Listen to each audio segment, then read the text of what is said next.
Pagpirma sa manifesto, yung unang paraan ay yung pasukin niyo yung Facebook ko, tapos noon nandun yung link, change.org, no? Nandun yung link, pasok kayo do, boto kayo. Hingan kayo ng pangalan tsaka email. Tapos do not donate. Huwag kayo magdo-donate. Iba nating kababayan nag-donate para ikalat ba, para mas maraming reach. No, is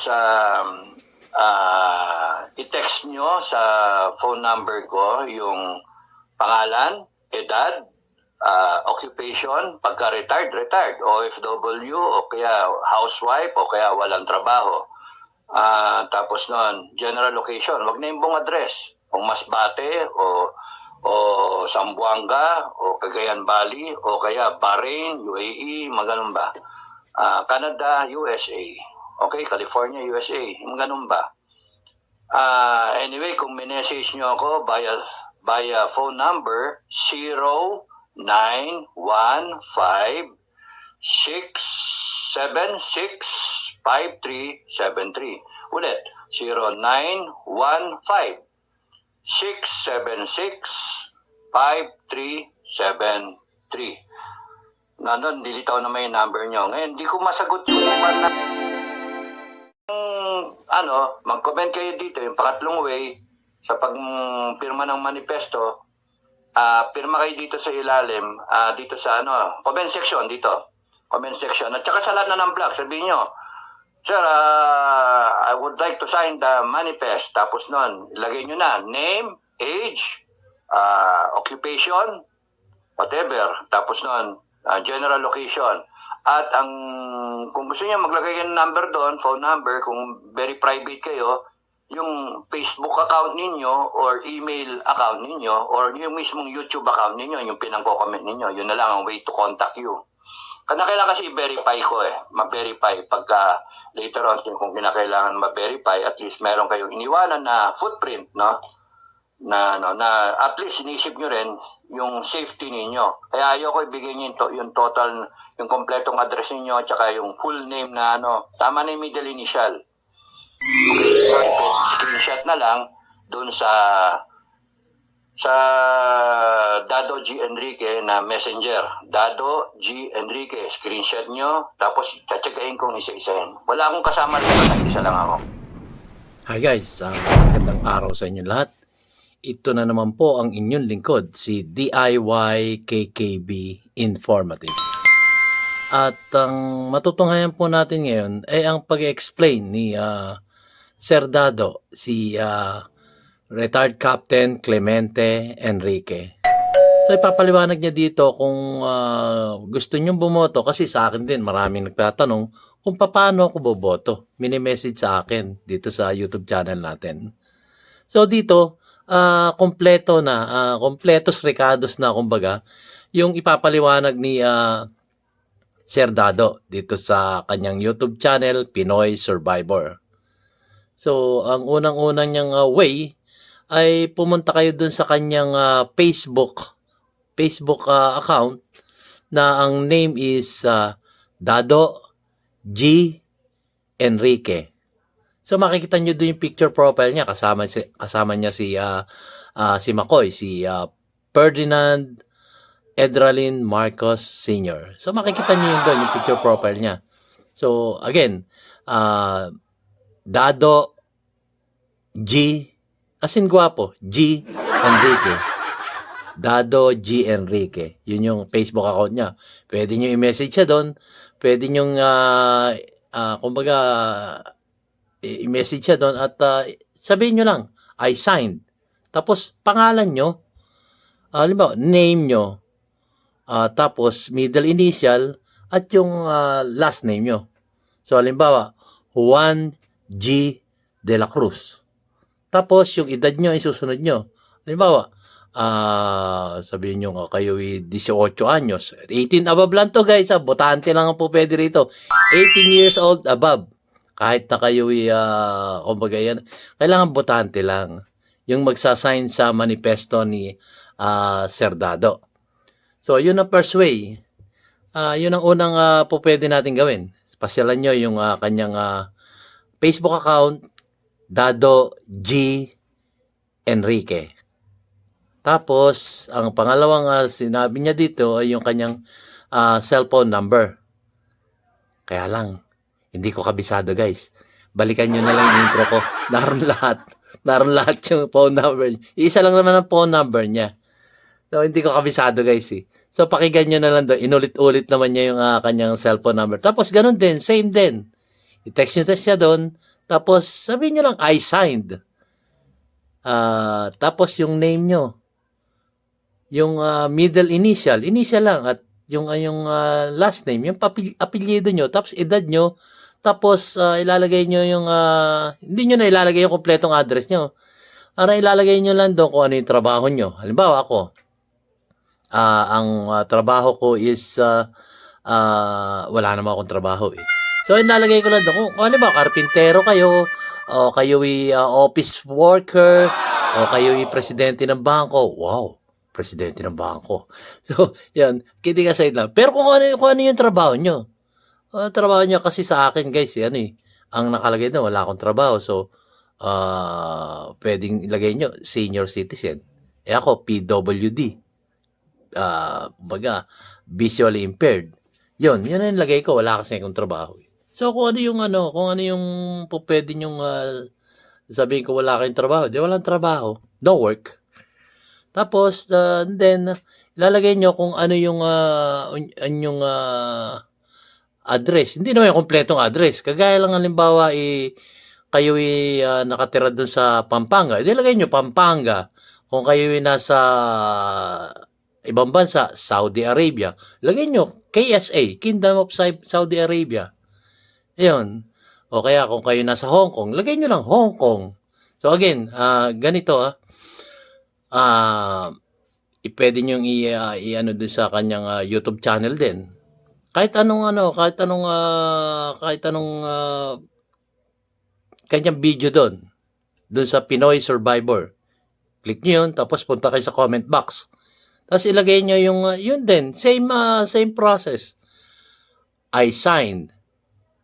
Tapos, Juan G. De la Cruz. 57 years old. Pampanga. O kaya kung naroon ako sa USA, United States of America, yun lang po. So, yun nga. I signed, tapos yung name nyo, yung edad nyo, at yung trabaho niya, kung trabaho nyo, kung meron kayong trabaho, at yung inyong address. Hindi naman kompleto ha. Basta kung ano lang yung probinsya nyo, ganun, o kung kayo nasa ibang bansa. Ganun lang po kasimple yun.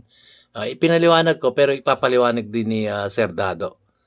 So, yun lang guys. So, bago tayo magsapol, ay ako po lubos na nagpapasalamat sa aking mga viewers at lalong-lalo na sa aking mga subscribers na patuloy na sumusuporta sa ating YouTube channel, DIY KKB Informative.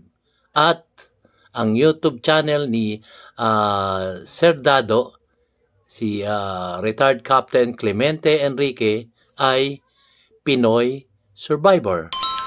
So, mag-ano na kayo doon, mag-subscribe na kayo kasi unang-una guys, marami kayong matututunan. Very educational, very inspirational. Marami nga nagko-comment sa akin Aba, ito pa lang si Sir Dado parang kumbaga parang similarity kay Tatay Digong. Tapos tinignan ko naman. Nanood ako ng video ni Sir Dado. Tapos afterwards, nanood din ako ng video ng ating buting kagalang-galang dating Pangulong Rodrigo Roa Duterte. Sabi ko, pwede. Pwede talagang maghawig sila sa, kumbaga, sa paninindigan, sa pagsasalita, matigas na matigas. Yun ang hinahanap kasi ng taong bayan, yung pag ikay nanungkulan at ikay opisyal ng gobyerno, kailangan matigas ka. Matigas ka sa iyong paninindigan. At yun nga, medyo pinanood ko talagang okay Parang yung may similarity sila. Ano ba naman message to? Mamaya ka na kasi message. Yun. So, yun nga, may similarity sila guys. May similarity talaga sila. Kayo, pansinin nyo guys. panoorin niyo yung mga vlog niya, yung tigas ng pananalita niya, yung kanyang paninindigan, talagang masasabi mo ng kahawig siya ng ating Tatay Digong. Totoo yan. Panoorin niyo talagang yung kanyang mga sinasabi. Parang talagang matitig nga. Wala na ako masabi. Talagang halos may similarity nga sila eh. Magkaroon naman ng diferensya, kakarampot lang. So, yun guys. Medyo napakaba na ako na introduction ko. So, dagdagan ko na. Yung nga kinuwento ko rin isang beses na magkita kami ni Sir Dado. Nagkita kami. Ulitin ko na naman. Nagkita kami, sabi ng misis ko, doon sa table sa Jollibee. Pa, iyan yata si Sir Dado. So, hindi ko siya nakilala kasi nakasombrero siya, kakap siya eh. Hindi yan sinusuot niya ngayon. Caps talaga. Yung caps, pang baseball caps, ganon. So, sabi ko, Sir Dado ba yun? Tapos lumapit. So, alam niya kami yun eh. Malamang alam niya kasi napapanood na rin niya ako eh. Kaya alam niya yung mukha ko eh. So, sabi niya, oh, kumain na ba kayo? Sabi ng gano'n na. Sabi ko, ay, Sir Dado, kayo pala yan. Oh, kumain na ba kayo? Order na ba kayo? Sabi ko, parang military talaga eh. Sabi ko, Sir, di pa. Inaantay namin kayo. Tara, baba tayo. Sabi ko, sige po, order tayo. Sundan mo ako. Sabi ko, military talaga, parang galit na galit. Di baba kami sa baba. Kasi nasa second floor kami ng Jollibee. Pagbaba namin doon, pumila kami. Siyempre, doon kami pumila doon sa senior PWD. Kasi senior na siya, PWD ako. Di ba? So, pila kami doon. Tapos, order siya. Pag order niya, tinanong niya uli ako, ano gusto mo? Ay, sabi ko, Sir, anong gusto mo kainin? Sabi ko, Sir, kahit yung ano lang, breakfast meal. Okay, sige, order tayo. 3 breakfast meal nga. Ganon, sabi doon sa counter. Tapos ako naman, siyempre, umorder na siya. Nung makuha yung order, bumunot na ako ng pera para pambayad. Kasi ako yung kumbaga, ako yung nagpunta ron para, kumbaga, abalahin siya eh. Di ako magpapa-breakfast. Ang problema, guys, nauna siyang bumunot. Ang bilis ng kamay. Nauna siyang bumunot talaga. Bago pala ako bubunot ng wallet, nakabunot na siya ng pera na ibayad na sa counter. Sabi ko sa kanya, Sir, ako na. Hindi, ayan. Bayad na eh. Di ba? Bayad na. So, wala na akong nagawa kasi nagbayad eh. Kaya ako yung papasalamat sa iyo again, Sir Dado, dun sa breakfast meal natin sa Jollibee. Maraming salamat, Sir Dado. Kasi in-interview ko nga siya nun eh. So, yun. Kinuha na namin yung breakfast namin. Tapos yun, kwento-kwento habang kumakain ng breakfast. Hanggang sa sinimulan na namin yung aming interview. Sinimulan ko na yung interview at pinagtatanong ko siya. Panoorin nyo yun guys. Napaka po. Malalaman nyo doon yung kanyang buhay paslit hanggang sa maging high school at sino yung nag-encourage sa kanya para maging PMAer. Sabi nga niya, alam niya kung kasi nabubully rin siya nun eh. Tsaka yung mga kaklase niya eh. So, alam niya kung paano i-handle yung mga nambubully. Mahaba na tayo guys. Medyo mahabang kwento yun. Pasensya na guys. So, focus po tayo dito sa pirma dun sa ating ginagawa ngayon na withdrawal of support kay BBM. So, ito yung manifesto guys. So, ito na po guys. At maraming salamat ulit sa aking mga viewers tsaka sa aking mga subscriber. Ito na po si Sir Dado, retired Captain Clemente Enrique ng Scout Rangers. Ito na po.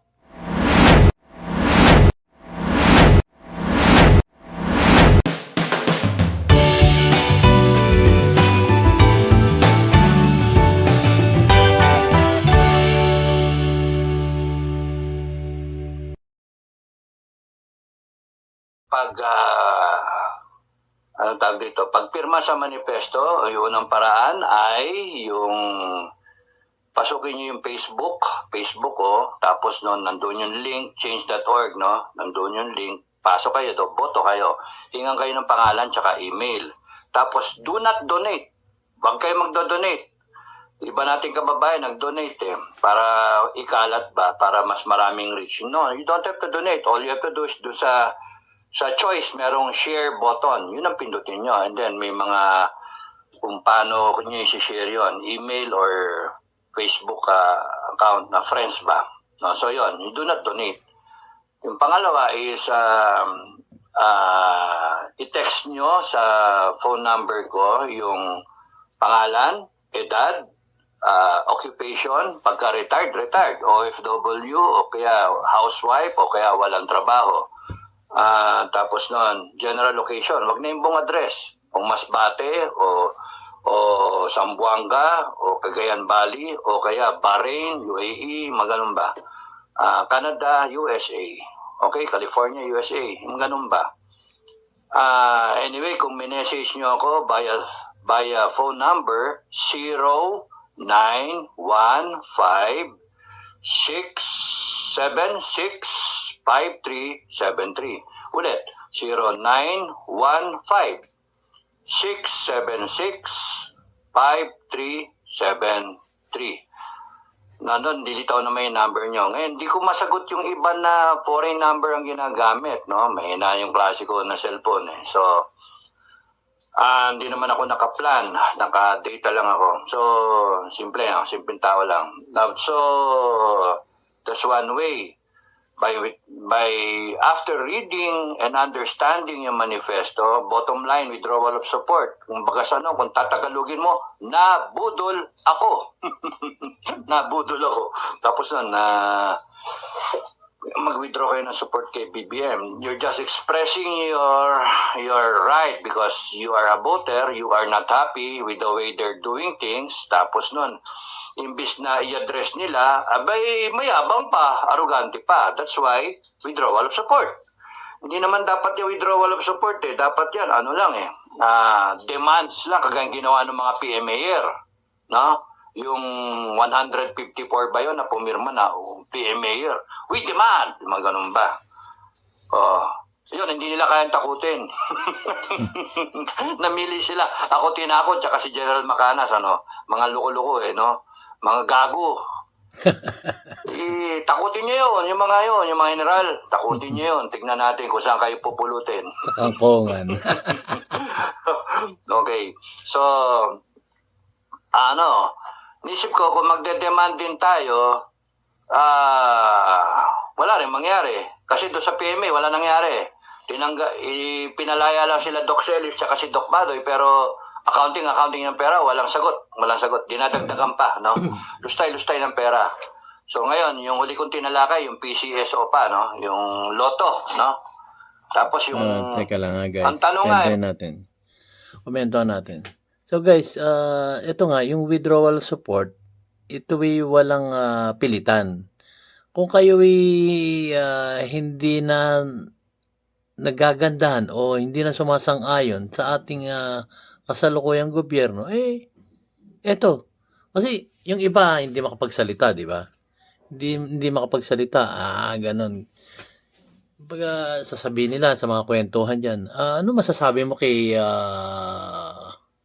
BBM? Yung kanyang palakad. Siyempre, kwentuhan kayo sa labas. Tapos hindi ka naman makapagsalita na hindi ka nasisihan sa kasalukuyang gobyerno samantalang yung mga kakwentuhan mo. Ay, ang ganda ng ginagawa ng kasalukuyang gobyerno natin, si Presidente BBM. Magaganda yung ginagawa niya, ganon. Ikaw naman, gusto mo sumingit sa kanila at sabihin mo sa kanilang, ano tong nababalitaan naming mga sigalot sa gobyerno, kagaya niyang sa PCSO. Yung mga pinapanalo, hindi naman pala totoo, sila rin ang nanalo. O kaya naman yung isa sasabihin na, sabihin mo na, gusto mong sabihin na, kagaya niyan, yung may resolution number 10, yung pala, certification, liquidation, nililiquidate yung kanilang pera na kinukuha sa kaban ng bayan, liquidation by certification lang, okay na yun. Pipirmahan lang yung pinuno ng Kongreso, okay na. Ilalagay mo lang lahat ng nagastos mo, kahit totoo o hindi, pwede na. Pipirmahan lang ng ng pinuno ng isang institusyon. Doon nga sa Kongreso. So yun ang mga nababalitaan natin. At wala pa rin sagot. Tapos meron pang sinasabi diyan na yung latest, yung interview kay Senate President Mig Subiri. Kung napanood nyo yun guys, ganito ang nangyari. So, press conference, tanong. So, yun nga. Kasi nababalitaan natin yung PI na yan, yung natawag na PI na hindi yun ang masama, yung People's Initiative. So, yung People's Initiative guys, ito yung pagbabago ng konstitusyon. Sa madalit sabi, pwede nilang gawin lahat. Babaguhin ng konstitusyon, pwedeng ang extension ng kanilang panunungkulan ay hahaba. Yun ang pwede nilang gawin pagbabago ng konstitusyon. Pwedeng magkaroon ng prime minister. Sino itatatayo nilang prime minister doon? Di syempre, yung speaker of the house, pwede nilang gawin yun. Kasi kung sakali man papasa itong People's Initiative, pwede sila na lang pumwesto ron. Hanggang sa angkanan na lang, hanggang sa tumanda sila, kumbaga, hanggang sa tumanda sila, naroon pa rin sila sa posisyon na yun. At pwede nilang ipalit yung mga kamag-anak nila. Yun po ang pwedeng mangyari pag binago yung konstitusyon. Kasi sila magbabago, People's Initiative, hindi naman People's Initiative yung guys Yun official initiative. Sila Government Officials Initiative. Kasi nababalitaan nga natin, di umano, nagpapapirma sila, pirma dito, pirma doon, tapos may di umanong 100 piso o magkano pa man yan na tatanggapin. At nangyari na yan.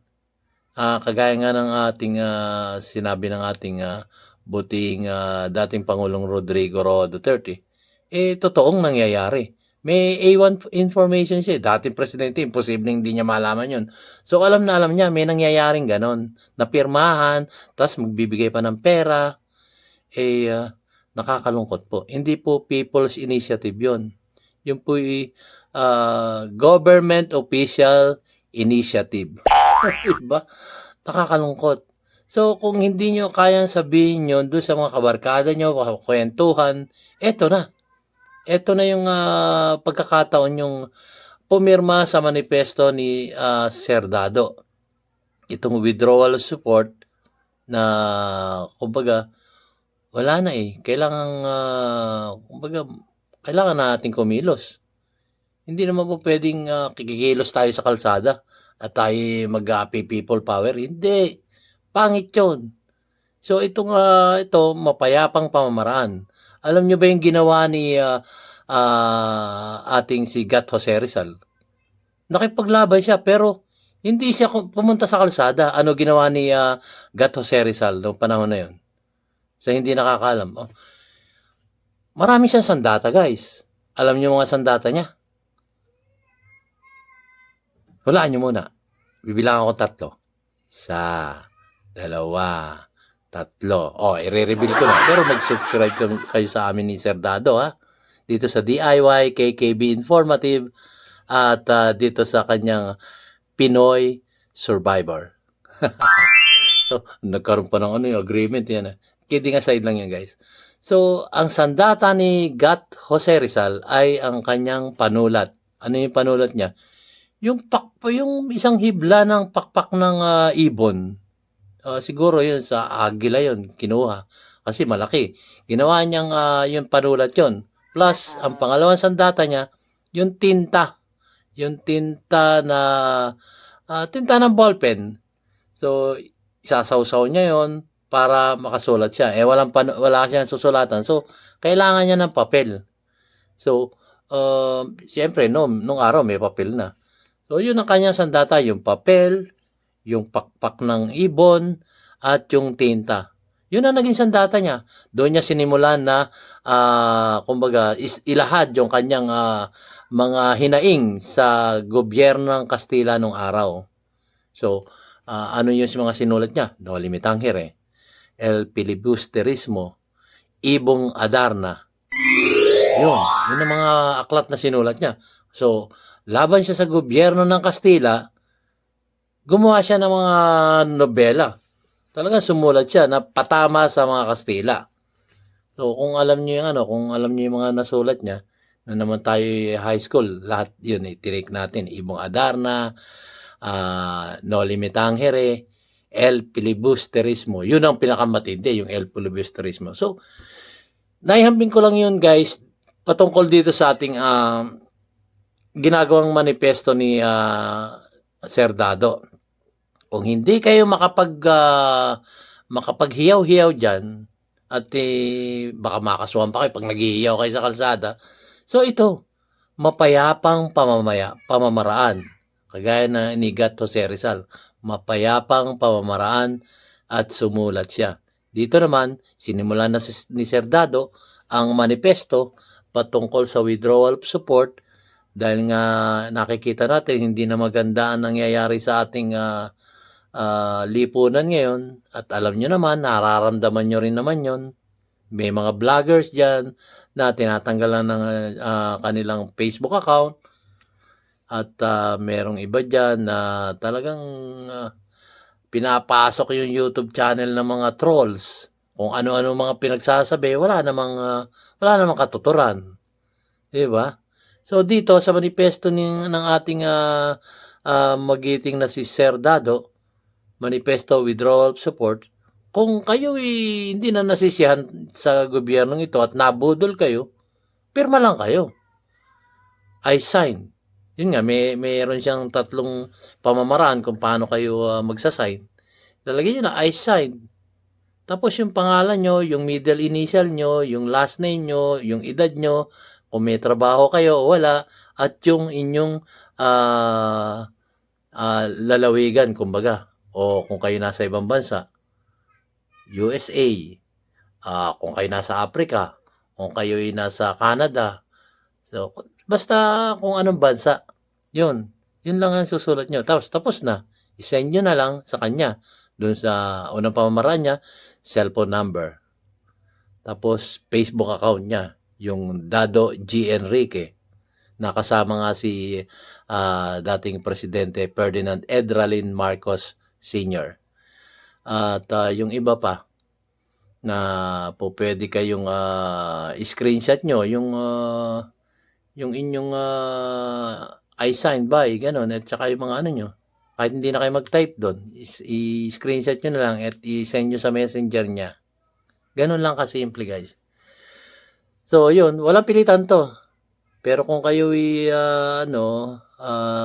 kumbaga ayaw pa rin magsalita at hindi naman kayo nasisiyahan sa ating kasalukuyang gobyerno, nasa sa inyo na yun.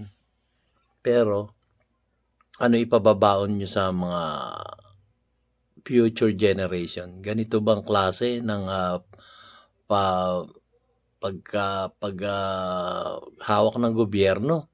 Ang gusto nyo, yung mga ganito? So, nakakalungkot lang, guys. Nakakalungkot lang.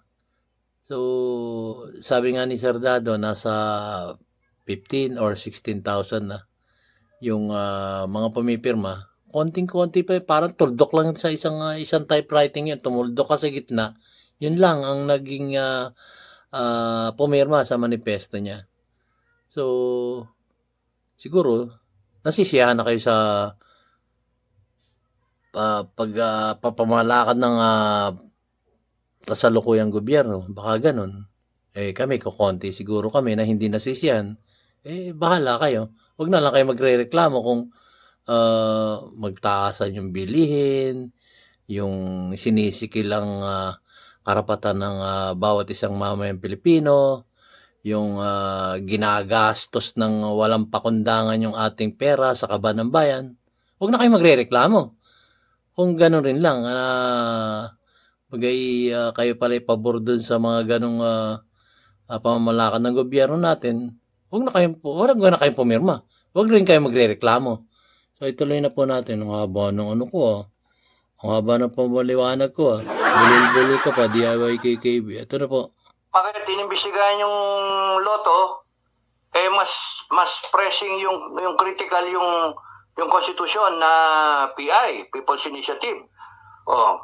Tapos kung sinabi daw ni BBM, sabi ni Senator Subiri na tigil yan.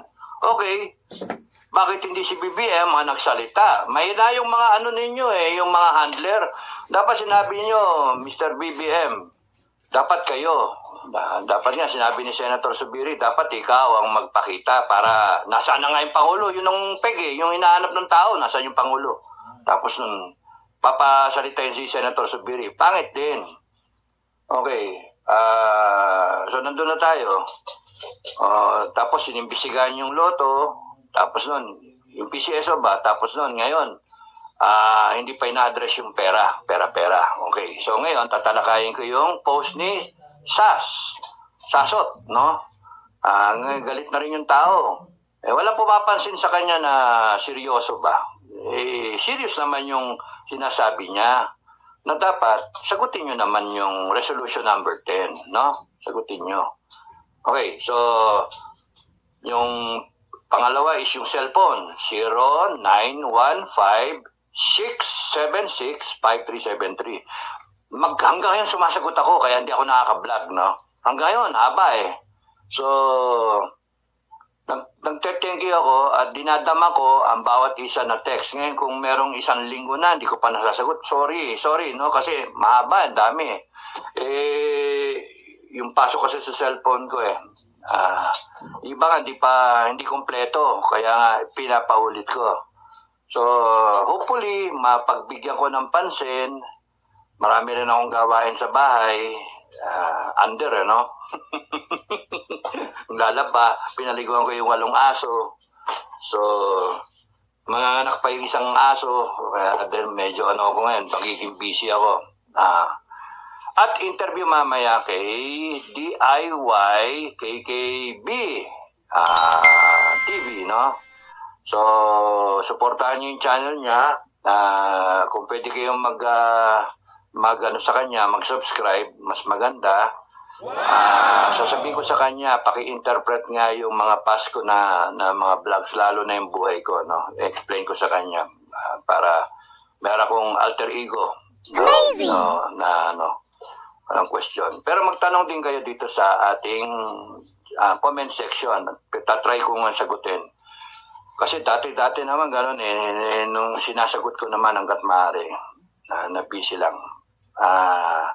There's got to be a better way dun sa na yan, dyan sa manifesto na yan. Pero, sige, okay lang. Anyway, 5 months and 11 days, no? Pag hindi kayo magpo-post na lang ako sa aking profile picture. At hayaan mo mag-viral. Which, pwede naman. Magano ka kayo, kung sino mag-volunteer, gawa kayo ng meme, ng nabudol ako. Yan, gagawin kong profile picture, no? Wala lang akong time na gumawa So, nabudol ako. Isip kayo kung ano ilalagay. Nabudol ako. Para copy-copy na lang. Ilalagay ko yung mukha ko o yung mismong nabudol ako na ganon. BBM, nabudol ako. O whatever. Ano yung mas maganda. And then copy-paste. And then yung sa atin na mga pumirma. Yung kami lang, ang mga pumirma. Kaming mga pumirma lang. Na nabudol kami. Kasi kami, nag-withdraw kami support Nabudol kami. Expressing. Okay, matatakot. Nag-express ka lang naman ng para matauhan. Para mag-react itong gobyerno. Wala hindi mag-react. Mayabang Mayabang pa. Nananakot Nagpapadala pa ng mga troll Tapos PCSO pinambabayad nila sa troll? Question mark. Yun yung sabi. Okay. So, yung isa pang, mag-comment kayo dito, yung pangatlong way, sa pagpirma ng manifesto, pirma kayo dito sa ilalim, dito sa comment section dito. Comment section. At saka sa lahat na ng vlog, sabihin nyo, Sir, I would like to sign the manifest. Tapos nun, ilagay nyo na name, age, occupation, whatever. Tapos nun, general location. At kung gusto niya maglagay kayo ng number doon, phone number, kung very private kayo, yung Facebook account ninyo or email account ninyo or yung mismong YouTube account ninyo, yung pinangko-comment ninyo, yun na lang ang way to contact you. Kailangan kasi i-verify ko ma-verify pagka later on kung kinakailangan ma-verify, at least meron kayong iniwanan na footprint, no? Na at least inisip nyo rin yung safety ninyo. Kaya ayoko ibigay nyo yung total, yung kompletong address niyo at saka yung full name na tama na yung middle initial. Okay, so yon. So tatlo na. Ulitin ko, isa, pumunta kayo sa Facebook account ko, change.org, hanapin nyo doon. Ika-6 na yata yun ngayon, natabunan na ng mga post. May mga nagpo-post kasi ng mga kaibigan, tapos noon, hindi ko naman dinidelete, kakaya. So, hanapin nyo lang doon, scroll down, change.org. Pindutin nyo yun, yung picture, yung title, papasok kayo doon, nandun kayo sa change.org. Sa ngayon, naka 14,000 yung pirma. Maraming salamat doon sa mga pumirma. So total, meron na tayong 16,000 and still growing, pakonti-konti. Marami pang pumirma na naghihintay lang na kung paano ipapadala sa akin. Pwede naman, pwedeng ipa-LBC, pipikapin ko na lang, LBC, sabihin ko lang kung saan LBC. Pwedeng ganon. Pero magagastosan pa kayo kung pinakamatipid, screenshot na lang doon sa Dado G. Enrique na messenger. Dado G. Enrique, screenshot nyo, tapos tatsagain kong isa-isahin. Wala akong kasama rito, nag-isa lang ako. So, later on, pagka umabot yan ng milyon, kabahan na sila. Pagka milyon-milyon yan. Pero sa ngayon, 15,000, 16,000, papuntang 20, wala yan. Sabi ko nga doon sa uling vlog, kahit abutin tayo ng kahit 200 a day nga lang yan, aabutin ka ng 35,000. Kung gawin mo ng 100,000 at the end of 2028. Okay? So, democracy is majority wins. Okay? So, hindi na kinakailangan i-take down yung Facebook account ko. Wala. Tawanan nyo na lang. Gusto nyo tawanan. At sa bandang huli, kami yung tatawa. Either way yan either way. So, this is a way to express yung aming sovereign will, ang aming hinanaing. Kung hindi kayo magre-react, good luck sa inyo. Down, down, down, down, down the drain you go. Okay. So, ang aking tatalakayan ngayon is yung pinost ni Sas, no? It's worthy of discussing, no? Yung Congress. Yun. So, naipaliwanag niya. Naipaliwanag ko na rin ng bahagya kung naintindihan nyo. Kasi maraming ang hindi pa alam kung paano pumirma sa withdrawal of support na hindi na nananalig at ang mga ginagawa ng ating kasalukuyang gobyerno. So, wala po itong pilitan, guys. I-express lang natin yung ating damdamin patungkol sa nangyayari sa ating bansang Pilipinas ngayon. Marami nangyayari. Yung lantarang korupsyon, yung lantarang paninikil sa ating karapatan bilang isang mamayang Pilipino. So yun, walang pilitan to. I-express nyo lang. Kung kayo naniniwala pa rin sa gobyernong ito, huwag kayong mag-sign kasi nananalig pa rin kayo sa mga nangungurakot sa kaba ng bayan dito sa ating bansang Pilipinas. Huwag kayong mag-sign. Huwag lang kayo magre-reklamo. At ang nakakatakot pa rito, yung ating mga future generation.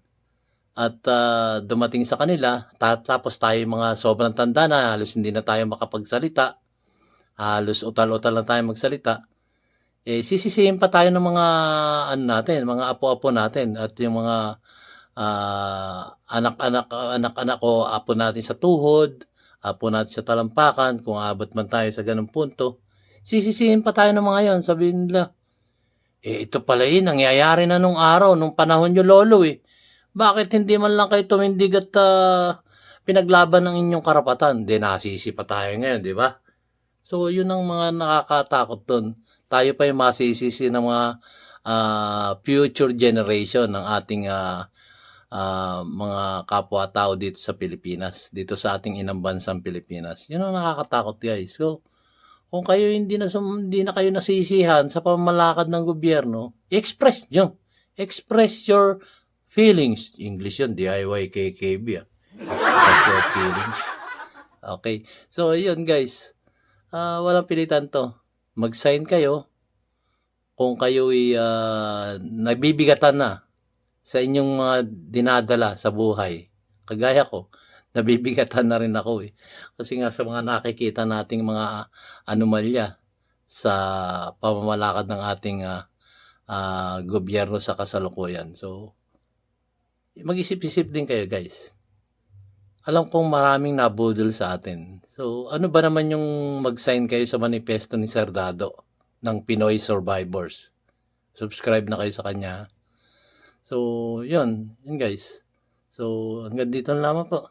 Ang aking namang objective dito ay para makarating sa inyo kung ano yung dapat nyong gawin kung kayo hindi na nasisiyahan sa ating kasalukuyang gobyerno. I-express lang natin para makita nila. Malay nyo, pag dumami yung pirma, matauhan sila, uy, mag-ayos na tayo. Maaaring ganun ang gawin nila eh. So mag-ayos na tayo, gawin na natin yung nararapat para sa ating maliliit na mamayang Pilipino dito sa bansang Pilipinas. Ganun lang.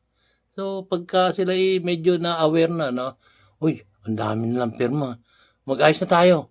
Tayo gampanan na natin yung makakabuti sa mamayang Pilipino. Yun, ganun lang. Parang ito wake up call. Wake up call sa ating kasalukuyang gobyerno. Hindi na natin kailangan pa mag-people power. Wala yan. Magulo lang yon. Sabi nga ng ating magiting na si Sir Dado, huwag na kayong palalabas pa ng kalsada at kayo magngangangawa doon. Hindi.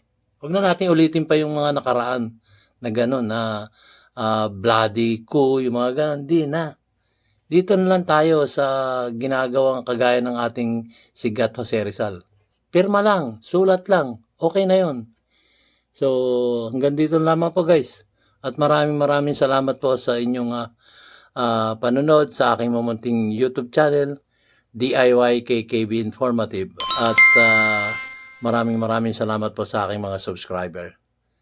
So, kung nabiting kayo, puntahan nyo lang yung kanyang YouTube channel, Pinoy Survivor, at mag-subscribe na rin kayo sa kanya para lumaganap yung kanyang mga adhikain para sa ating mamayang Pilipino sa ating bansang Pilipinas. Ganyan lang po guys. So, laging sinasabi ni DIY KKB Informative, mayroong simula at may katapusan. Anong po ang ating estado sa buhay ngayon, kung tayo'y mayaman o mahirap o tayo'y limpak-limpak na salapi ang ating itinatago sa bangko o sa ating bahay, hindi po natin madadala yon sa kabilang buhay. Dahil minsan lang po tayong dadaan sa mundong ibabaw at hindi na po tayo makakabalik dito sa ating mundong ginagalawan. Kaya magsimula na po tayong gumawa ng mabuti sa ating kapwa, lalong-lalo na yung ating mga nakaposisyon sa gobyerno na inaasahan natin silang mag-aaruga at tutulong sa atin dito sa bansang Pilipinas, ay sila pa yung sumisikil sa ating mga karapatan. Nakakalungkot po. So, laging sinasabi ko, mayroong simula at may katapusan. Maraming salamat po guys. See you on my next vlog. Panoorin nyo na lang po yung continuation nito sa Pinoy Survivor. Thank you and God bless.